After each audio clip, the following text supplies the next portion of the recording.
all of those attributes are present on the same day, and you have a lot of fires that will happen at the same time. Natural fires, forest fires, bush fires, as they would call them there. Forest fires, we call it in America. In 2009, they had, there we go, fire.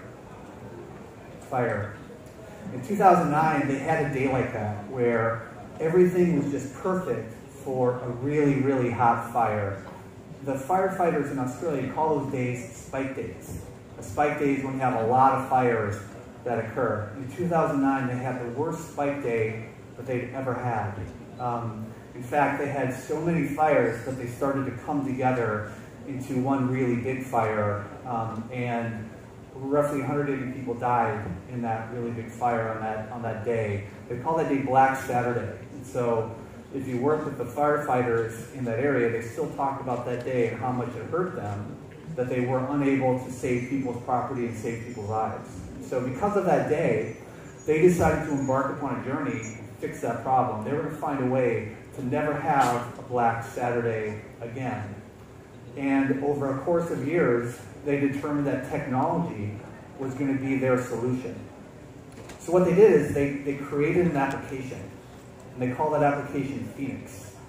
So what Phoenix does is it allows them to predictively determine the behavior of a fire, the behavior of a bush fire, before the fire actually occurs. So it's predictive analytics of something that is very unpredictable. It takes a tremendous amount of data in order to generate something like that. They went live with that application 3 years ago. They went live on a Saturday with this new environment, a new system, new application. They went live on Saturday. On Monday, they had a spike day. 2 days later, they had a spike day. And it was the best spike day that they've ever had relative to preventing the loss of property and the loss of lives. In fact, since they've gone live, they have not lost a single life in the state of Victoria where they've created this. So they use digital transformation to save lives and property by creating a new application that allowed them to be more effective at fighting fires.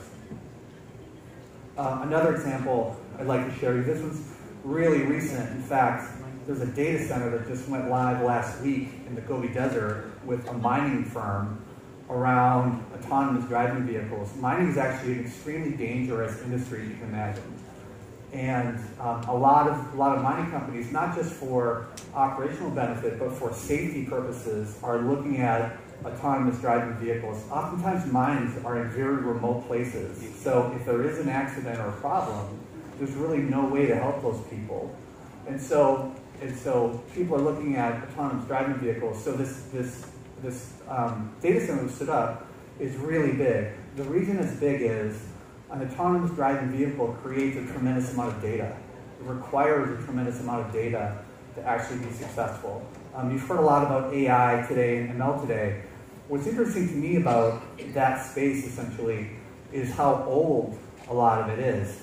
A lot of the machine learning algorithms were actually created a very long time ago. They're based on something called Bayes' theorem, which was created by a guy named Thomas Bayes, if you've heard of him.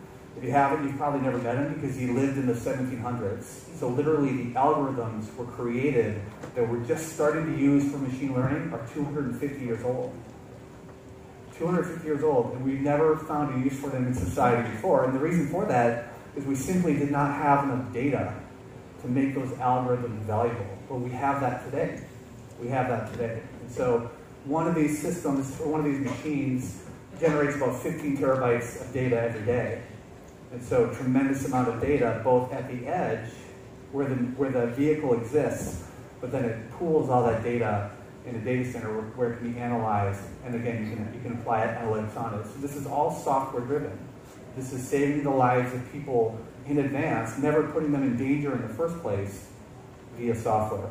Now, so those are a couple of examples of digital transformation to save lives and save property. I do want to talk about one more, and that's saving the human soul. Now, we do a lot of work with the Vatican. We help them digitize their library and some other things.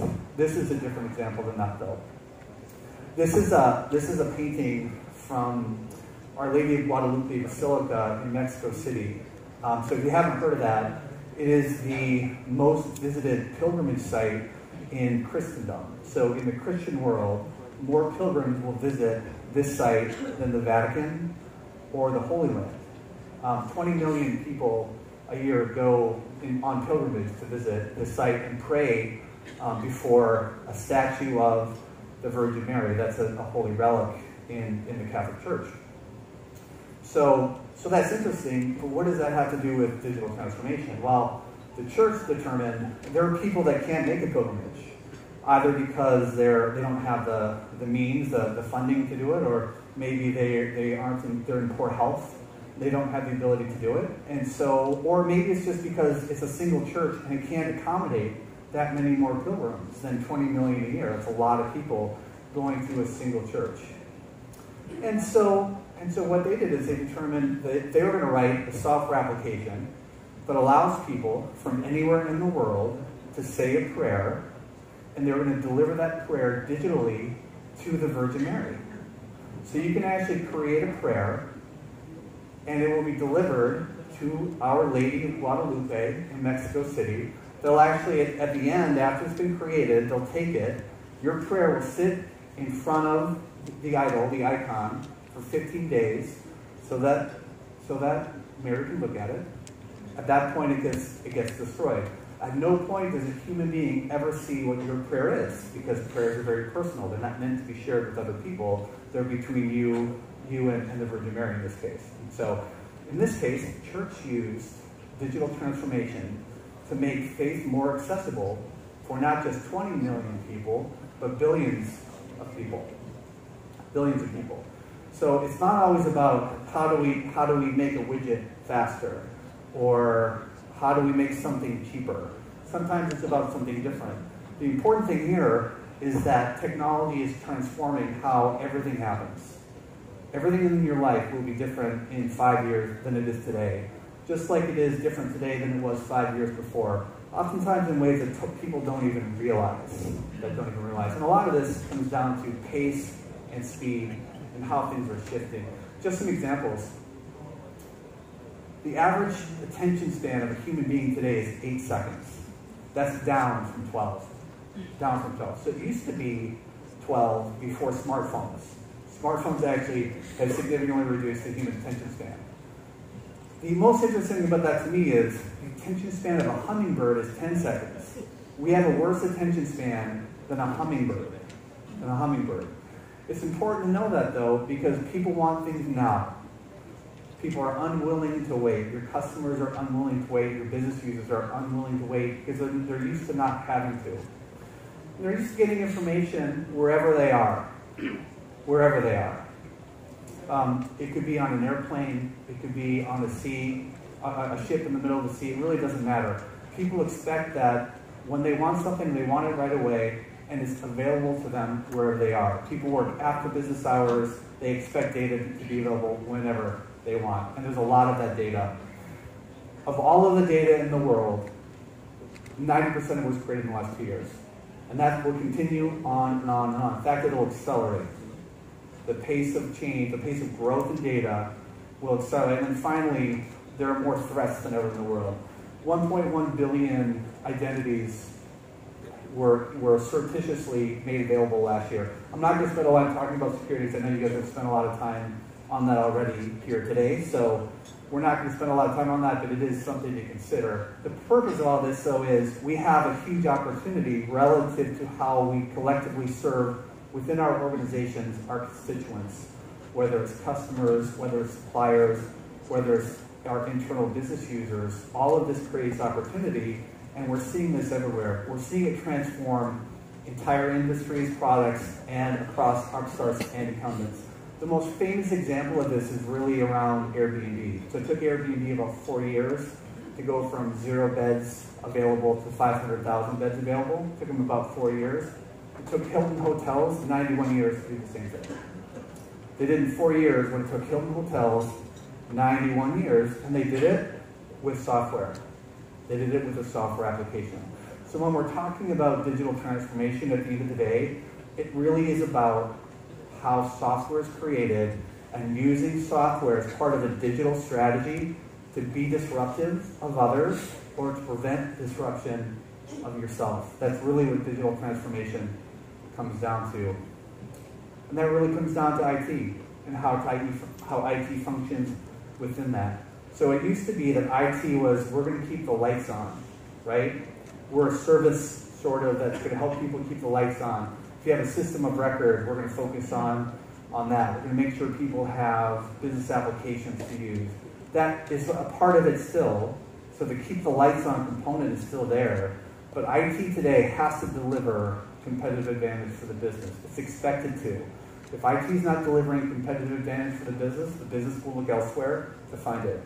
And we see that over and over and over again with shadow IT and things of that nature.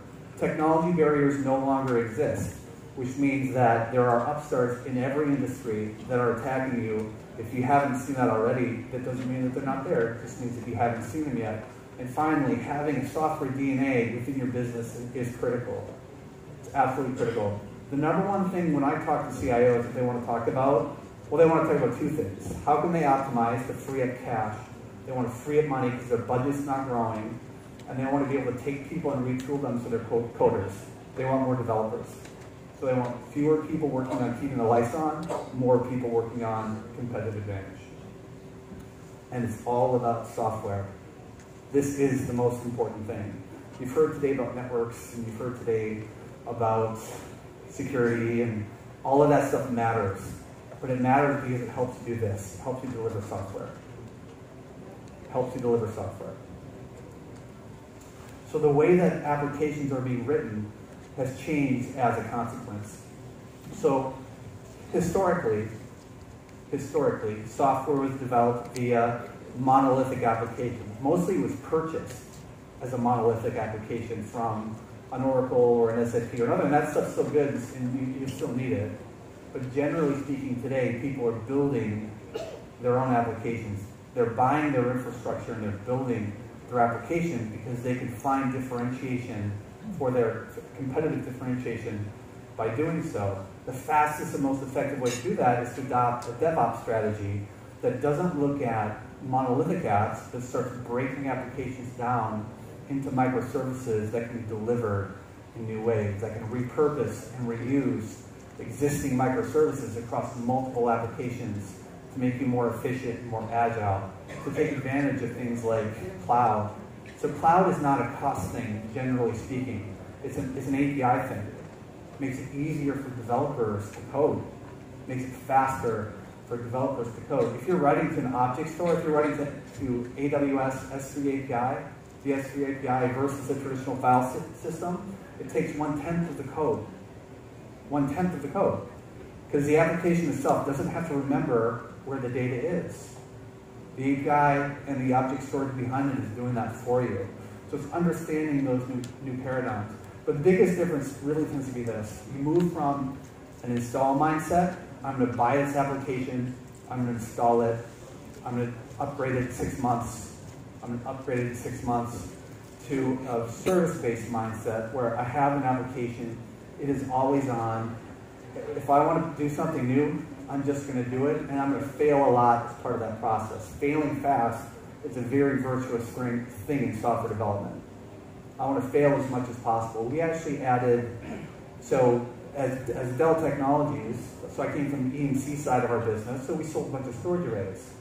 We created a software as a service-based capability called Cloud IQ that helps you manage your storage arrays. You can go to your iPhone and you can do a bunch of stuff, and it's really cool. Well, we have a major release for that every 4 weeks, and we have a minor release twice a week. So we're doing a bunch of releases in a very legacy type of organization. And if we want something, we put it in, it doesn't work, we just take it out. Doesn't matter. We can continue to do that and iterate and evolve. And you have to have that mindset. It's about delivering services faster and not being afraid to fail forward as you do it.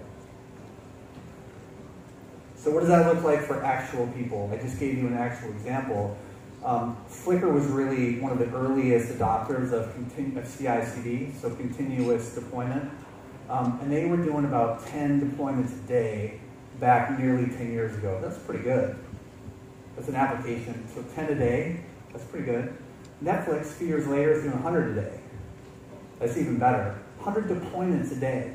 So think about the millions of users that Netflix has, none of which are ever impacted. Did you even know? I mean, I use Netflix all the time, probably more than I should. Glad my boss isn't here.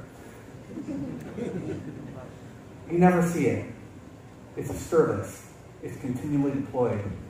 Today, there are people who do every minute or multiple times a minute, they're deploying code, especially in software as a service. Especially in software as a service. So it has completely changed the paradigm. And so you have to look at that model and find ways to embrace it and use it within your own organization. And this is sort of this virtuous cycle. The importance of this is quite simple, though. The faster you go, the more competitive advantage you have. This is all about speed and agility. So whoever moves fastest will fundamentally have more competitive advantage. Whoever fails more will have more competitive advantage. You can't be afraid of it. You have to look at new models, new paradigms for development, and embrace them. So it always starts with finding new ways to develop. Oftentimes with DevOps, where you're bringing development operations together into a single team and driving faster and more agile outcomes as a consequence of that. We ourselves, we have Pivotal, if you're familiar with Pivotal and their model for development where they pair developers together. It's a very, very effective way to drive fast code creation. New applications are created because of that, and then you analyze the outcome of that to determine what works and what doesn't. You continue doing what works and you eliminate what doesn't, and you move around that circle over and over and over again as you build competitive differentiation for your business. Now, none of that should have been new for you. I'm assuming it's not. 81% of IT decision makers agree that they have to do this in order to be competitive. If you look at the Fortune 500, it's expected about 80% of those businesses won't exist in 10 years because they won't move fast enough to find new areas of competitive differentiation, and someone's going to come disrupt them. And that's going to happen. That's almost guaranteed to happen. The thing for you is to either be one of the people that's doing the disruption or not be one of the people that's being disrupted, depending on where your business is. So the way to get started in this, I would suggest, starts with maturity around optimizing your existing IT environment to free up resources to fund a digital strategy. Fund means in two ways. Fund means actual resources, actual dollars, but more importantly it means people. How do we take people, reduce the amount of people that are spent on lesser value-added systems, keeping the lights on, if you will, so that we can retool those people and add to our code base. So at this point, I'd like to introduce to you a framework that you can look at as to where you sit relative to maturity of that type of a model, of moving, in this case, from legacy all the way over to PaaS, to platform as a service, and containers as a service. Now, we call this the grid, and I did not make up the name. It stands for the Greater Rationalization of Infrastructure Design. It's a terrible name, but it's actually pretty relevant. So what we see is the faster you move from the left-hand side to the right-hand side, the more effective you're going to be. The lower cost is going to be, the total cost to serve IT decreases. The farther you move in that direction, the more agile and the faster you become as a consequence. So if we look at this from an operating model, we're really moving from a construct model where you're buying servers and networks and storage and monolithic apps, and you're putting all that together yourselves, and you're holding on to all of that yourselves, to more of a consumption-based model. Cloud is a consumption-based model, wherever it lives. Cloud is not a place. Cloud is not public cloud versus on-premise. Cloud is an operating model. It's a service-led, service-oriented operating model. So the operating model changes, and the automation changes. So you start looking at self-service, chargeback. It looks and feels like a cloud wherever it is. From an infrastructure perspective, you move from traditional networks to software-defined networks. You've heard a lot about software-defined networks today.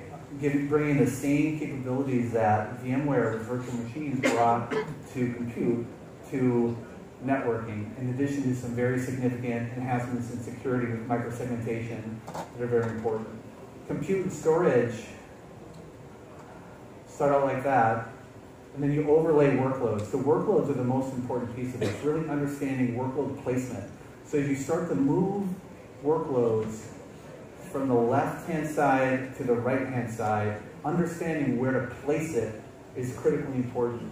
A lot of times when I'm working with a customer, they'll say to me, well, we have a cloud-first strategy, and that's fantastic. I think everybody should actually have a cloud-first, or at least a cloud strategy today. The question is, which workloads belong where? Not all. If you make a mistake there, it's extremely expensive one way or the other. If you take a workload that doesn't belong, for an example, in a public cloud, and you put it there, it'll work, and it'll be extremely expensive. Similarly, if you take a workload that belongs in a public cloud based on its attributes and you leave it on premise, it will be more expensive than if you moved it to a public cloud, and it probably won't work as well for your organization. So you really have to understand workloads and where to place them. On top of that, you layer some type of service levels. So we've kind of shown this to a lot of people, a lot of different organizations, hundreds of organizations.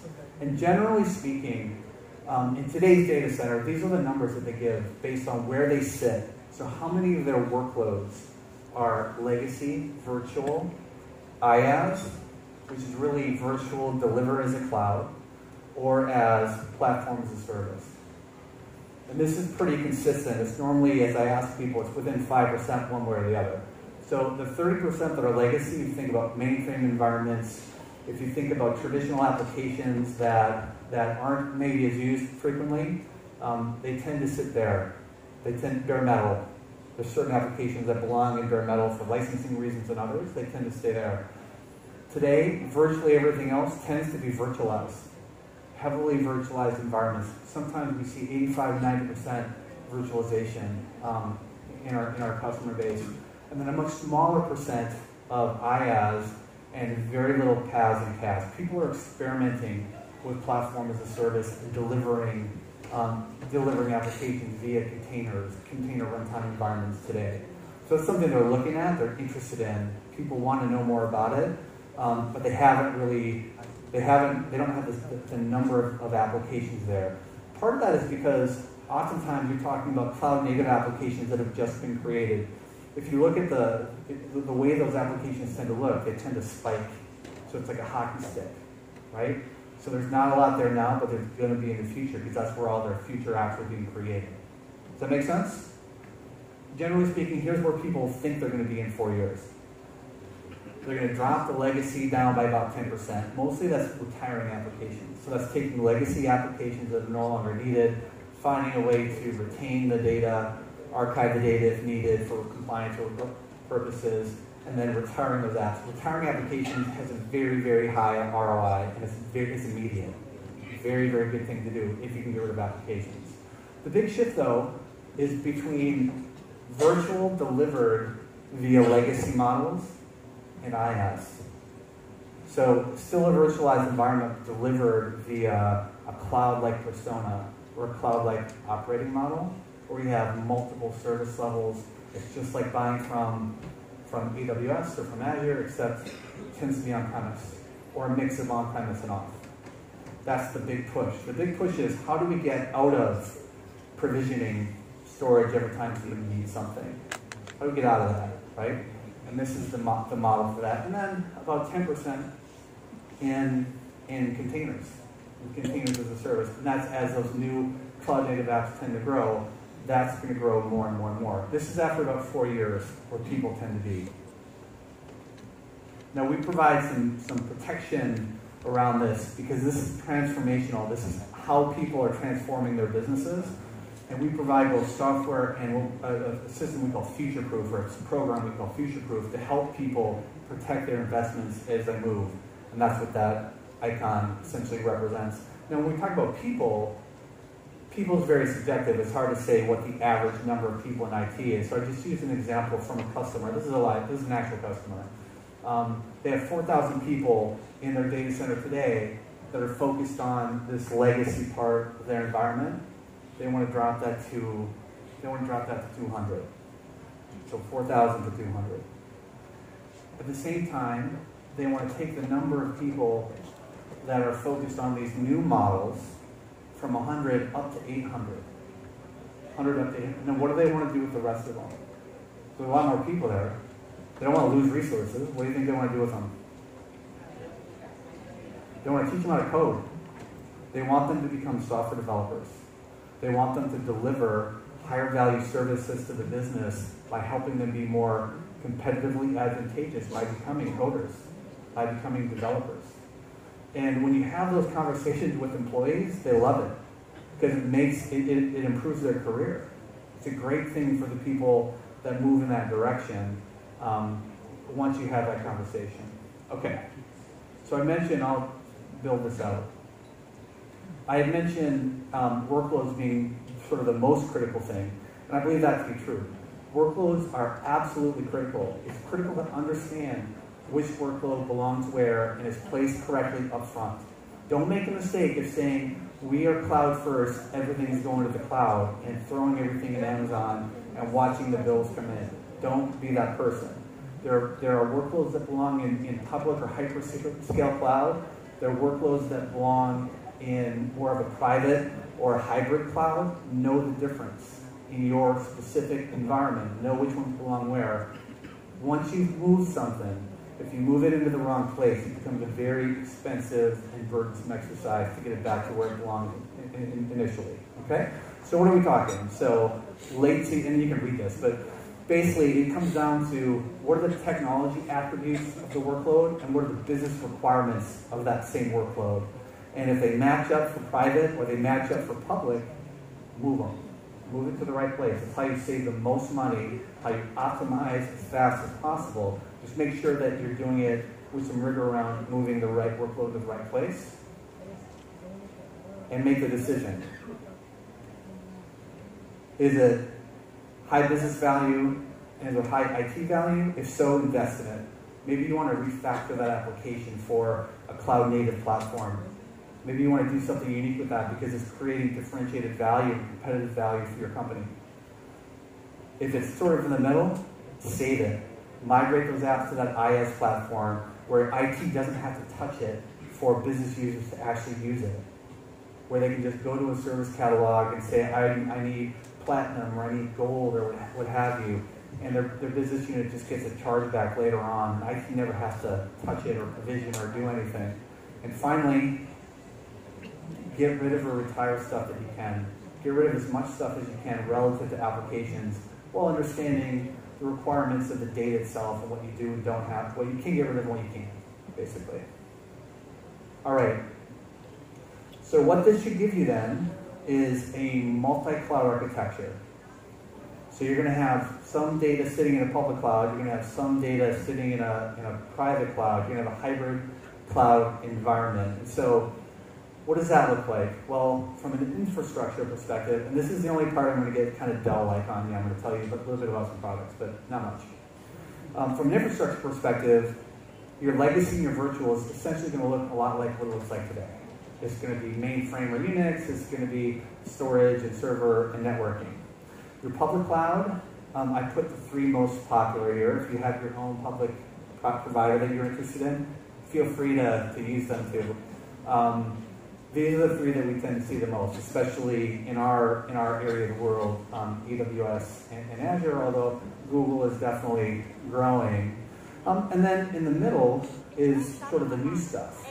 So there are workloads that are very difficult, oftentimes for data sovereignty or compliance purposes, especially in a country like the Philippines where you may not have a local data center. I'm not sure if you do or not. Service providers will provide that same type of cloud-like experience. And then from an infrastructure perspective, we really see people moving towards converged and hyper-converged solutions. Hyper-converged is obviously a big buzzword in the industry. We're the leader in that space with, from a market share perspective, and we've got some very unique and interesting capabilities there. And then also from a CI perspective. So from a CI perspective, we have the V-blocks, the VX blocks, if you've heard of that. It's actually a pretty interesting technology that drives private cloud. We actually just at VMworld earlier this week announced some enhancements relative to delivering private cloud on a VX block. So this is very much the consume model, not the construct model. So what does that look like for us? So we have our own private cloud as well. It's called VirtuStream. It's a specific cloud. It's intended for enterprise applications. We like to think that we're number one in everything.